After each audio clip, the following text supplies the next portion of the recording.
जिस तरीके से मॉनसून सत्र में बाधा डालने का प्रयास विपक्ष के द्वारा किया गया, उनके पास सिर्फ एक ही लक्ष्य अब रह गया है कि ना वो काम करेंगे, ना किसी को काम करने देंगे।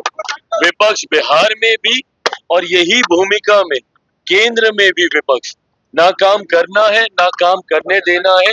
ये सोच गलत है विपक्ष की। मुझे नहीं लगता कि इस डूबती नाव में कोई और अब रहना चाहिए। नमस्कार, मैं हूं रोशन कुमार। आप लोग देखना शुरू कर चुके हैं लाइव बिहार।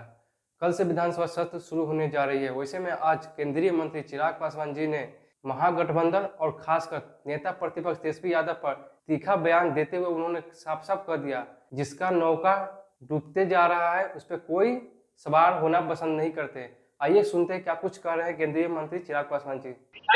पार्लियामेंट का सेशन और बिहार विधानसभा का सत्र दोनों की शुरुआत होने जा रही है और दोनों जगह एनडीए ने जिस मजबूती के साथ अपनी उपस्थिति दर्ज की है, ऐसे में अगर मैं बिहार की बात करूं तो ये शुरुआत होगी उन वादों को पूरा करने की जो चुनाव प्रचार के दौरान एनडीए के द्वारा, हमारे नेताओं के द्वारा, हम लोगों के द्वारा जो वादे किए गए थे, संकल्प पत्र में जिन बातों का जिक्र हम लोगों ने किया था। आपने देखा होगा कि कैबिनेट की पहली ही बैठक में जिस तरीके से मुख्यमंत्री नीतीश कुमार जी के नेतृत्व में कई बड़े फैसले लिए गए, जिसमें से कुछ हम लोगों के मंत्री जिस विभाग की जिम्मेदारी संभाल रहे हैं, शुगर मिल की बात हो, ये तमाम विषय जो चुनाव प्रचार के दौरान हम लोगों ने वादे किए थे, उनको पूरा करने की जिम्मेदारी, जवाबदेही हम लोग के ऊपर है। दूसरी तरफ जब पार्लियामेंट का सत्र भी कल से शुरू हो रहा है, मैं मानता हूं विपक्ष एक बार फिर से गतिरोधक बनने का प्रयास करेगा। जिस तरीके से मॉनसून सत्र में बाधा डालने का प्रयास विपक्ष के द्वारा किया गया, उनके पास सिर्फ एक ही लक्ष्य अब रह गया है कि ना वो काम करेंगे, ना किसी को काम करने देंगे। इसी भूमिका में विपक्ष बिहार में भी और यही भूमिका में केंद्र में भी विपक्ष ना काम करना है, ना काम करने देना है। ये सोच गलत है विपक्ष की।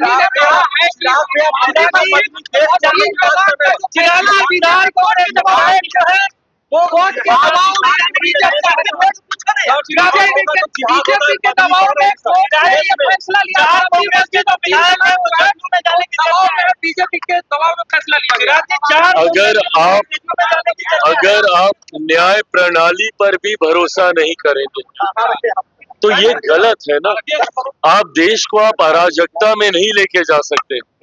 कानून व्यवस्था जिसके ऊपर और कोई नहीं है, कानून के सामने हर कोई एक बराबर है और भारत में कानून का राज चलता है।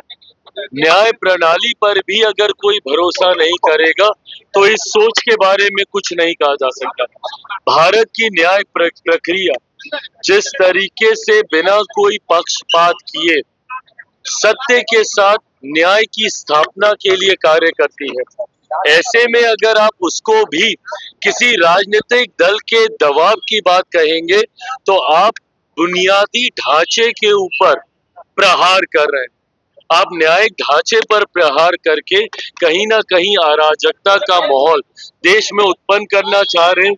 तुष्टीकरण की राजनीति से आप भेदभाव की भावना को भड़काने का प्रयास कर रहे हैं, ये गलत है। जेडीयू के साथ जाने की बात हो रही है, तेजस्वी ने बैठक देखिए, मुझे नहीं पता कि कौन किसके साथ जाने की सोच रख रहा नहीं रख रहा। एनडीए अपने में इतना ज्यादा मजबूत है, 200 से ज्यादा सीटें जीतकर हम लोग का गठबंधन है। ऐसे में मैं जरूर मानता हूं कि कई ऐसे विधायक हैं जिनको इस बात का एहसास है कि संभवतः एनडीए के साथ जुड़कर ही वो अपनी सोच या बिहार के विकास को या अपने क्षेत्र के विकास को वो गति दे पाएंगे। ऐसे में कई विधायक गाहे बगाए हम लोग के भी संपर्क में हैं जो प्रधानमंत्री नरेंद्र मोदी जी की सोच के साथ जुड़ना चाहते हैं, मुख्यमंत्री नीतीश कुमार जी के नेतृत्व के साथ जुड़ना चाहते हैं।